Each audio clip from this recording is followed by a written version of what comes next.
5 yards on the pickup, and that'll bring up a third down. And he went in route there from the slot for the completion. Love how he runs his routes because it's all setting up your defender. Give him a little something one way, take it the other way. Head and shoulder fake. Sometimes you make one step to the outside, then break it inside. Really well-run route. Jordan Matthews, the one he was looking for. Now 4th down. Slants are so tough to cover because everything happens so fast. But sometimes it happens too fast for the guy catching the ball because all of his movements have to be quick off the line of scrimmage, and then all of a sudden the ball's right on top of you. And maybe he got a little bit ahead of himself there. Yeah, a lot of times coming in with good pace, and he dropped it. Here we go. They'll go for it. It's Wentz. This will be caught at about the 6. The Eagles unable to convert there on 4th.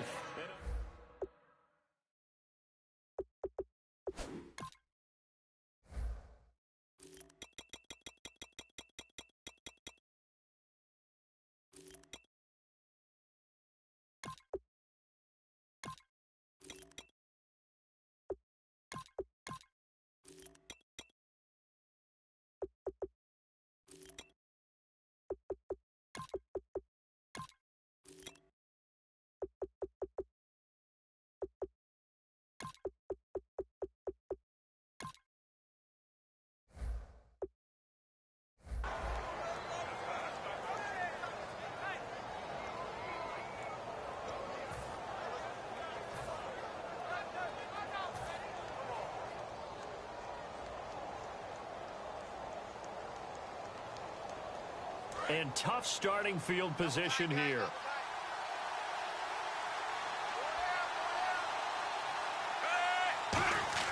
Flacco from the shadow of the goalpost. Going down the middle, and it's complete. Well, welcome back to the Elite Flyers Club, Mike Wallace in 2016. Back over 1,000 yards catching the ball. We always knew he could run, Brandon. But this year, I thought he really improved route running and making some more difficult contested catches. And now Steve Smith gone, and Mike Wallace will be 31 when next season starts, but a lot more weight on his shoulders. He'll still be able to run. That won't be the problem. But at 31, he'll also understand. And he fires one that's intercepted. Picked off by Nolan Carroll. And they'll set up shop in enemy territory at the 45-yard line. And another series coming up offensively for the Eagles of Philadelphia. And you look to next year, Charles, for a moment. Carson Wentz will be in season 2. What pieces do they need to put around him to really take a leap forward? I think you start wide, meaning the receivers, and then work your way back inside. Because they've got to have people who are dependable next to Jordan Matthews, who plays the slot position as one of the taller, bigger receivers in there. But they need guys out wide who can make plays to hurt defenses downfield. Then when you move inside, Lane Johnson is back at right tackle, and that is absolutely huge for them. Jason Peters at left tackle, another perennial Pro Bowl player. What are they going to do inside at center and the 2 guard positions to help out the young quarterback?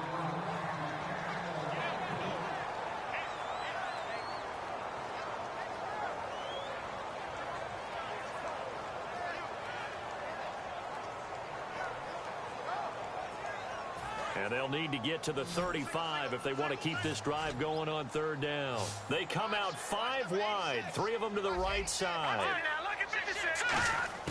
Now Wentz on 3rd down. Trying for the tight end, Ertz, and it's intercepted. A great read, and it's picked off. And they will set up shop at their own 41-yard line. And now Baltimore gets set to take the field. And following the interception, just any interception, are you a little bit more cautious when you start that next drive, or no, you just throw that out the window? I think you are. I don't think that there's any way you can run back out there and go, totally didn't affect me. Let's just go ahead and be loose with the football again. You're going to take care of it, but you have to be careful about being too cautious because now you can't run any offense at all. Still want to attack. We'll see how they attack them here.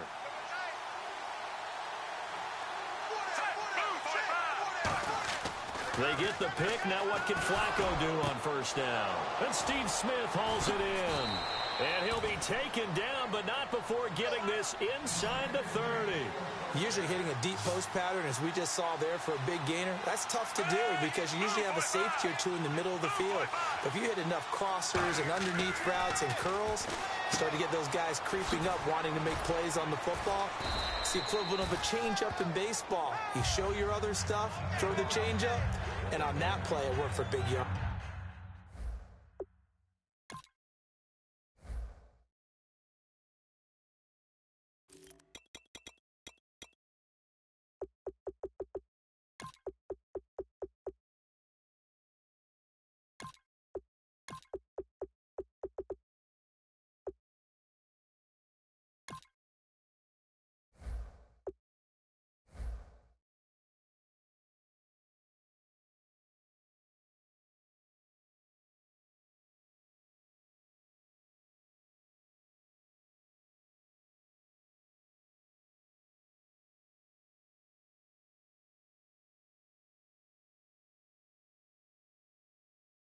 yardage.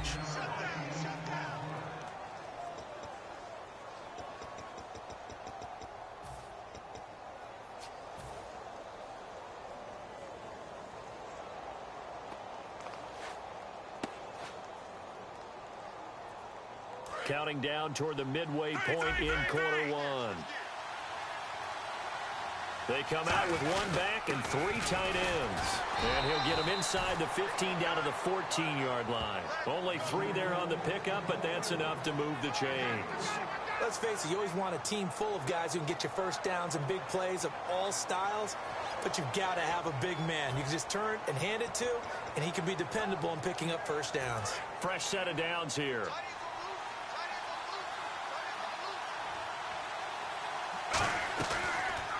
Now a carry here for Terrence West. And he'll get about three just outside the 10, stopped at the 11. Michael Kendricks, the linebacker, there to get him down. And when this offense is clicking on all cylinders, the running back is in sync as well. The focal point. Runs, catches, blocks, sets the tone for the offense. And he slings one that's incomplete. He was trying to get it to Steve Smith that time. Defensive side of the ball for the Eagles. Here they are, the starting 11. And you were telling me before the game, taking this from your knowledge bank, that if they need to improve anywhere in 2017, maybe in the secondary. Is that right? I think you're right on that one because I think they're very happy with Malcolm Jenkins and Rodney McLeod down the middle as the safeties. But they'd love to make an upgrade at the corner position because if you're playing in the NFC East, there's some guys who can go out and get the football. And then I think up front, they're looking for a bigger year from Fletcher Cox. He's their bell cow on defense, at defensive tackle, defensive end. They need to have that all-pro season from him again in 2017. And he puts it through.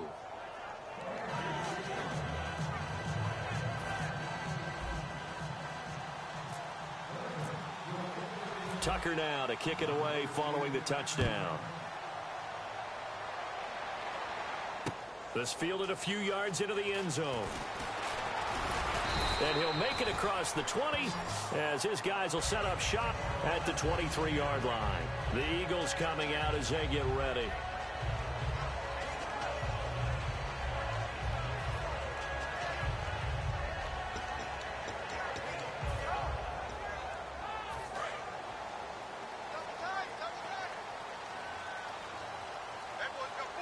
They come out here in the I. They begin the drive with Ryan Matthews. And he is going to lose yardage here. The loss of a full 3 yards, and now it's second down. The evaluation process in today's NFL does not take into account as much bulk as it does speed. And that's what we're seeing with the linebacker position. Those guys that can run, they can play at any spot because they can make plays on the opposite side of the line of scrimmage.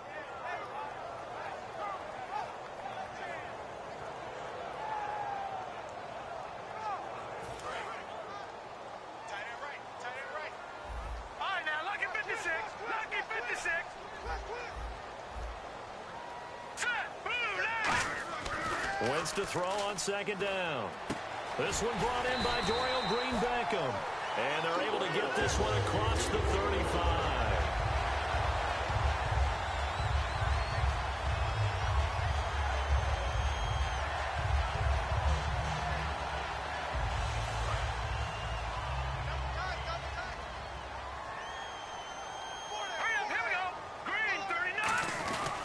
They'll give it to him right up the gut. And nowhere to run on the interior of that defensive line. He'll get back only to the line of scrimmage.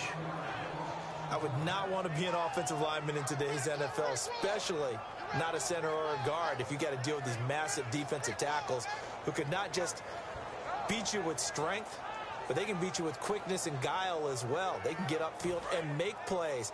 And a lot of times what they're taught, just go ahead and tackle everyone that comes in your area and keep the one with the ball. Now it's the all-purpose back. This is Darren Sproles. He only got a couple on that one, so not a ton of help. They'll have a 3rd and 8 forthcoming. Let's go! Play action to Sproles. Wentz. And he can't come up with a pick. Nearly his second of the game. Instead, 4th down. He's not exactly had a banner start to this game. We're still in the first quarter. He's already thrown an interception, and that should have been the second one.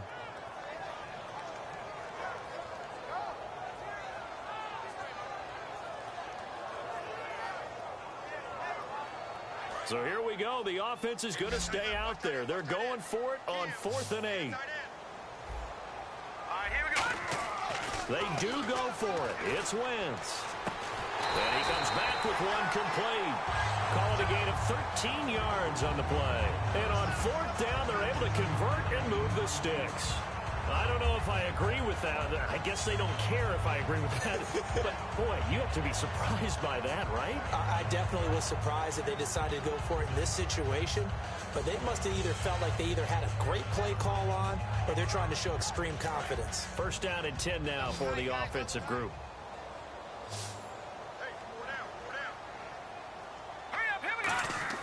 From midfield, here's Wentz.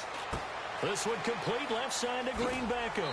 And he's going to be out of bounds down near the 35-yard line. It's a gain of 14 there. And that leads to a Philadelphia first.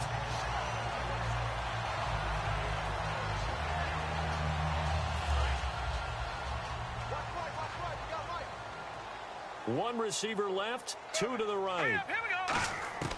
Wentz now on 1st down.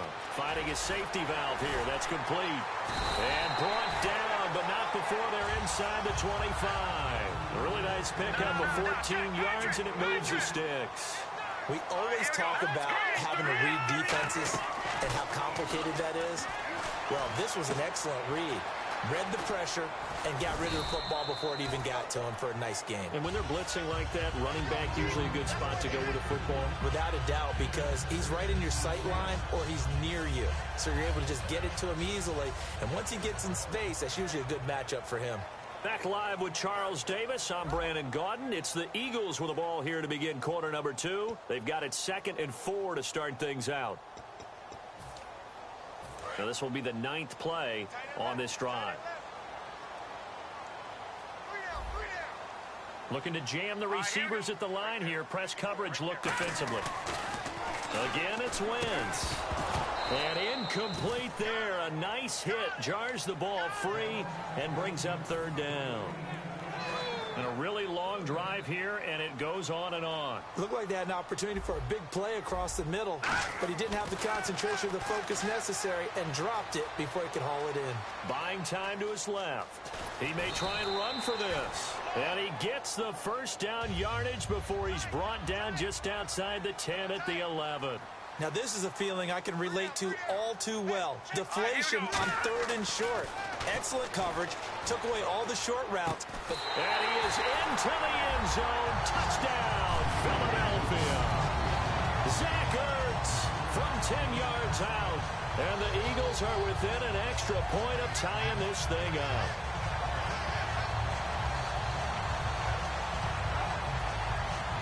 Caleb Sturgis now for the point after. It's good, and we're all tied at 7 apiece.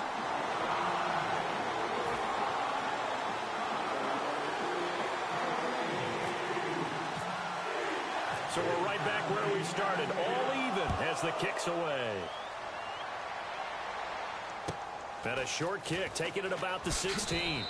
And it's a pretty good return here as he'll get it up to the 29-yard line. And the Ravens taking the field.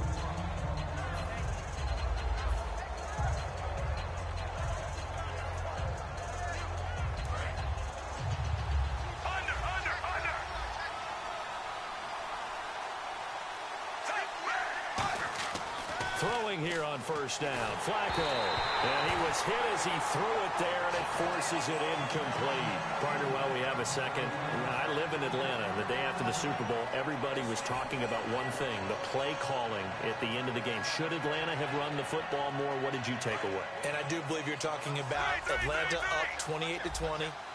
1st and 10 on the 22-yard line of New England after that nice drive from deep in their own territory.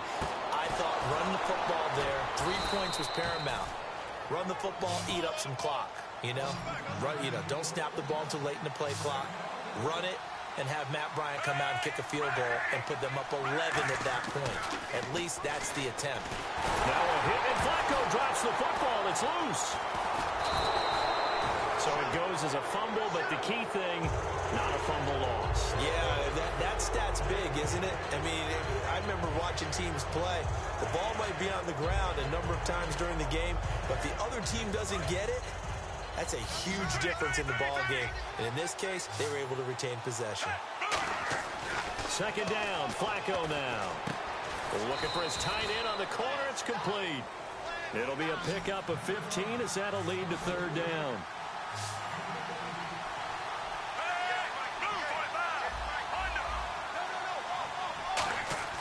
Flacco to throw here on third down. And he couldn't hang on to it through the contact. Incomplete.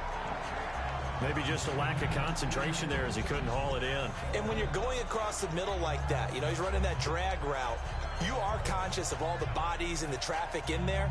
But let's face it, if you're going there, you might as well come down with the football and absorb whatever else happens after that. This would have been a 54-yard boot had they tried a field goal, but they will not try a field goal. They're going for it.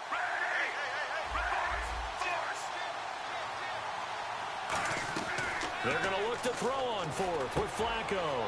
And he's got his man in stride, complete. That one good for 21 yards. And they're able to pick up the conversion here on fourth down. I remember in pregame when we were talking to him on the field, and he took his gloves off and showed us his fingers. And he is into the end zone for a Baltimore touchdown. Mike Wallace, a 16-yard touchdown. And the Ravens have taken the lead. Tucker now for the extra point. And he's got it. It's now a 14-7 ball game.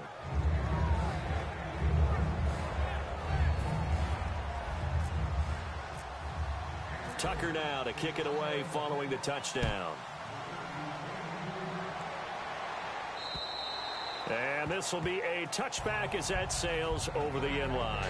And out now come the Eagles. And that last drive, a long drive, but not just that. They had a great air attack going. Do they stick with that?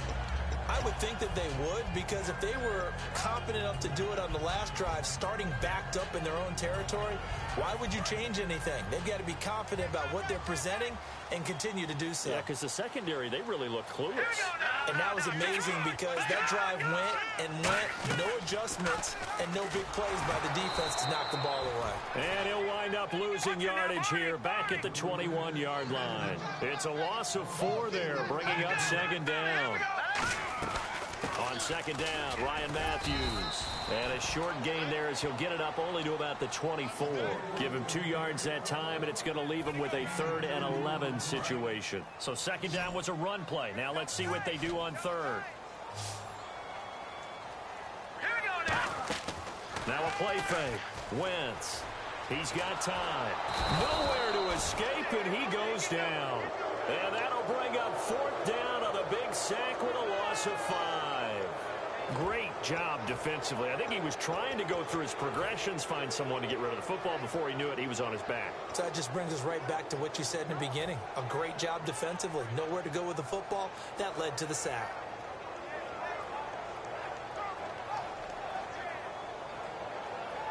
They'll break the huddle here and go for it. This is 4th down.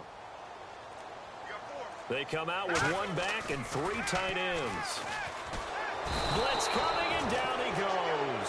Za'Darius Smith not dropping into coverage. He comes on the blitz and takes him down for a loss of 9.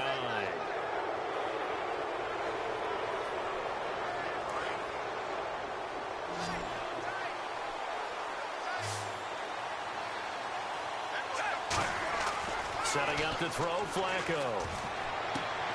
He rifles one that's intercepted. Picked off by the veteran Leonis McKelvin. And a big turnover there as his guys will get the football back. Philadelphia getting set to take the field. And last time out, went for it on 4th down, turned it over, gave him great field position, turned into 6 points. So they've got to recover here, Charles. It's amazing what one decision can do in the chain of events, right? The decision to go for it on 4th down Caused all of that. It caused every bit of it, but it showed confidence. Hey, I've got confidence in you guys. Go pick it up for them. Didn't happen. Also showed confidence in the defense. They didn't pick up their end of the bargain, so now they've got to come back out and start over and rebuild that confidence. 10 yards still left on second down. All right, here we go. Back to the air on second down. Wentz. Into double coverage, and it's intercepted. Picked off by the linebackers. And he will bring this back. It's a pick six and a Raven touchdown. Yes, the old tip drill works to perfection there. You're bringing back great memories. Used to love that drill. And a lot of times in practice, you work on it, not just one tip, but multiple tips, just in case the ball stays in the air for a while. To have an awareness and the ability to go up and grab it, and then you want to get some blocking support and end up in the opposite end zone. In that tip drill, what do you yell? For us, it was Oski. Okay, Oski was an interception. For different teams. Different teams have different ways of doing it. I've heard bingo, jackpot. The worst I ever heard, though, was Frankenstein. You don't want it to be a three-syllable word. Yeah. You want to get it right down and go. Oski is really the preferred word. Oski. All right, here we go. So after the INT, here's Wentz. Escaping the pressure right. And he'll just chuck this one up into row G. It's incomplete. Hey, I wanted to sneak this in. Overtime in the Super Bowl. First ever, by the way. Some folks after were having the discussion, do they like the college rules for overtime better? Should each team at least get an offensive possession? What do you think? Now, how deep are you talking about the college rules? Because I don't like the college overtime because it feels gimmicky to me. Because it's starting from the football. 25. Yeah, it's not real football. But you're talking about make it equal. Should each team at least get a possession? I am so old school, Brandon. I liked the original sudden death. Okay? Coin flip. One team gets the ball, one team doesn't. You have a chance to stop them on defense. If you don't do that, so be it. That's just me. But in this situation, I do like the tweak the NFL made. If you go downfield and score a touchdown, that's your ball game. If it's a field goal or less, then the other team gets a possession. I think that's more than equitable. But for me, bring it back to the original sudden death. Man, you are old school. I do think at least it should be a touchdown. A field goal should not decide it on the first possession. And this is incomplete. Boy, a curious decision to go for it. Doesn't pan out. And the Ravens get the football back and in great shape. And now Baltimore gets set to take the field. And 2 picks thrown here in this first half alone. We'll see how that affects him. Can't wait to see where his confidence is, because the great ones, they'll throw 4 or 5 picks, and while it'll hurt their team, it won't hurt their confidence. They'll think something was just wrong with the ball or the wind or something was funny. It's never about them. That's how they stay so into the moment and into the game.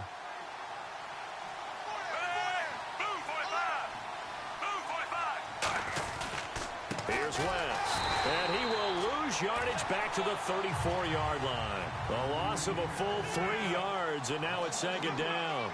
Man, it wasn't that long ago that the guy playing that spot was an outside linebacker type of a guy. Now, as a defensive end, how about the speed that he used to get into the backfield and make the play?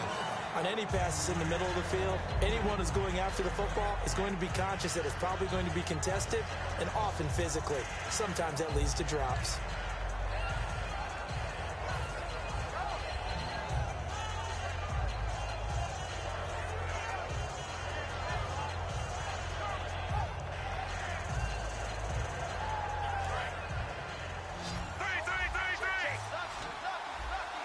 And the Eagles with a dime look. 6 DBs on third down.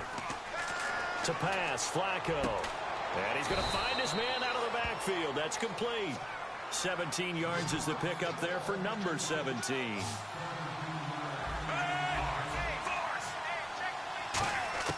They look to throw on 1st and 10 with Flacco. That's going to be caught at the 10-yard line.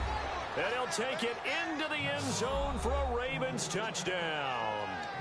Steve Smith with his 2nd touchdown here in this first half. And the Ravens will extend their lead. He knocks it through. It's 28-7.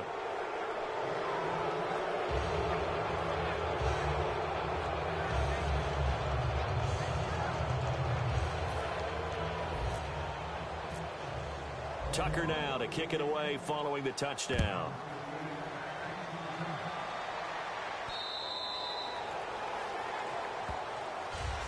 Philadelphia getting set to take the field. And last time this unit was out here, costly turnover, and then that turned into 6 points. They've got to make amends. And how many times have we sat in meetings with coaches and they use the term complementary football? Offense take care of the defense, defense take care of the offense. That didn't happen on the last possession. This is a chance for them to pick themselves back up and help their team. Yeah, we'll see if they can recoup and recover. And he'll fight forward to about the 27-yard line. 2 yards on the pickup there. It'll be 2nd and 8. Not a big run on the first play of the drive, but that doesn't necessarily mean it was a bad play. Sometimes you're just trying to settle in, get your guys a little bit of contact, and get things moving. Nelson Aguilar, the intended receiver, and that'll make it 3rd down. Tough spot for the offense, 3rd and 8.